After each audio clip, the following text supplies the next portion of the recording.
If you're a home buyer, here are 5 things you should not do if you really want to get your offer accepted. Hi, we're John and Claire Hickey of Engel and Voelkers Real Estate. With the housing market heating up, Sort of. yeah, sort of, buying a home can be stressful, with more buyers competing for properties. And that is why it's so important not to develop these bad habits when you're writing an offer. So bad habit number 1 is not knowing what the seller wants.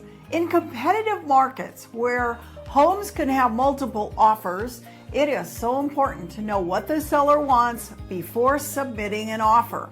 Besides price, there are many factors that a seller considers when looking at offers. It is important to have an experienced agent by your side who will help you find out terms ideal for the seller and hopefully also terms that work for you. Maybe a seller would like a rent back, to have more time to move, or they need a fast close so they can get into their replacement home. The more you can sweeten the offer by making it less stressful on the seller, the more likely your offer will be considered. And these things don't really require the price to go up. The second bad habit to avoid is second guessing yourself. As a buyer, it's easy to second guess yourself and start to feel anxious about your purchase. Make sure you have a checklist of your wants and needs and a good understanding of your financial situation. Being indecisive as a buyer could cost you the home you really want if you wait too long to make decisions or commitments. Third, you want to be careful not to stay with an agent who's not a good fit for you. You want to work with a real estate advisor who has your best interest top of mind when negotiating, from the day you make your offer all the way through escrow until the day that you move in. An effective real estate professional aims to fully understand all of your needs.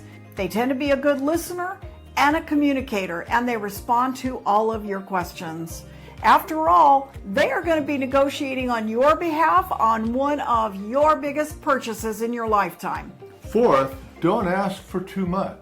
We have all heard the saying, they ask for everything, including the kitchen sink. Well, that actually comes with the house anyway. Good point, good point. Anyway, asking a seller for too many freebies can come across as demanding and disrespectful. It's always best to be courteous and fair during this part of the negotiation and consider the pluses and minuses to both parties involved. So maybe that upgraded refrigerator in the house needs to go with the seller in order for your offer to get accepted. An experienced agent will be able to guide you through this part of the process. Lastly, you may have heard about waiving inspections. In a competitive market, waiving contingencies to gain the competitive edge over other buyers is somewhat common. However, although it might be appealing to a seller, it is more important to a buyer to know of any potential and expensive problems. That is why it is important to have your inspections.